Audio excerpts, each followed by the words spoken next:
মৃন্ময় চেতিয়া ডাঙৰীয়া,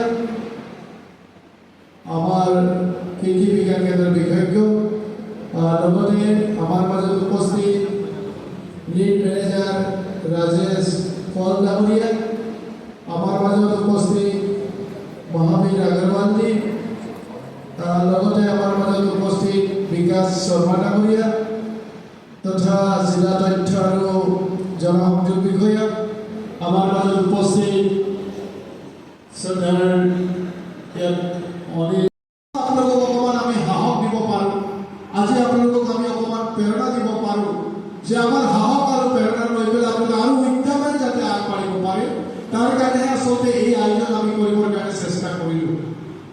মই নাজানো আপোনালোকে আজি এই আয়োজনৰ জৰিয়তে কিমান কি আপোনালোকে সাহস পাব, প্ৰেৰণা পাব, কিন্তু মই ভাবোঁ যে নিশ্চিতভাৱে আজি যিসকল ইয়াতে উপস্থিত হৈ পেলাই আমাৰ বিভিন্ন বিভাগৰ যিসকল মুৰব্বী বিষয়া আছে, তেখেতসকলে যিখিনি কথা আপোনালোকৰ আগত কৈ গ'ল, মই ভাবোঁ যে এই কথাৰে আপোনালোকে নিশ্চিতভাৱে অলপ সাহস পাব, প্ৰেৰণা পাব।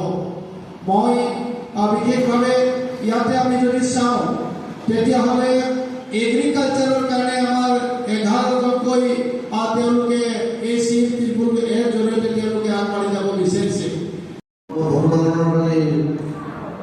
লৈছিলোঁ বৰ্তমান ছাগলী পালন কৰি আছোঁ। বৰ্তমান মোৰ 16জনী ছাগলী আছে আৰু মই কৃষি ক্ষেত্ৰৰ লগত প্ৰায় জড়িত হৈ আছোঁ।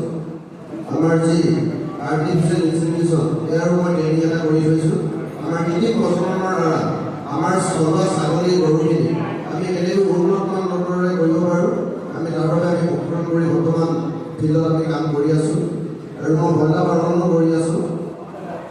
আমি আশা কৰি আমাৰ এই প্ৰজন্ম যুৱ প্ৰজন্মসকলে হাতে কামে আমি পথাৰ আৰু বজাৰ আমাৰ অলপ সময় আগতে আমাক খুব প্ৰেৰণামূলক বক্তব্যৰে আমি শুনিলোঁ।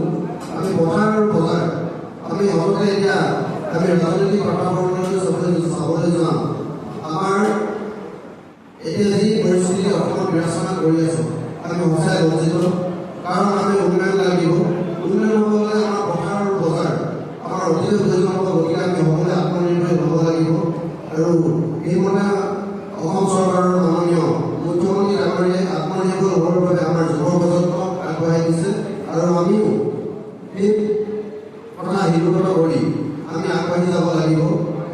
মই পুনৰবাৰ সকলোকে ধন্যবাদ জ্ঞাপন কৰিছোঁ আৰু আমি পথাৰ আৰু বজাৰ আমি দখল কৰিব লাগিব আৰু দখল কৰিলে আমি যে অসমখনক আগুৱাই লৈ যাব পাৰিম, এইটো মোৰ দৃঢ় বিশ্বাস আৰু এই বিশ্বাস আগত ৰাখি আমি আগবাঢ়ি গৈছোঁ আৰু মই সকলোকে আহ্বান জনাম সকলোৱে যাতে এনেদৰে আগবাঢ়ি যাব লাগে। আৰু আমি যি 1 লাখ টকা এতিয়া পাবলগীয়া আছে, আমি যিহেতু আমি আমাৰ অলপ আগতে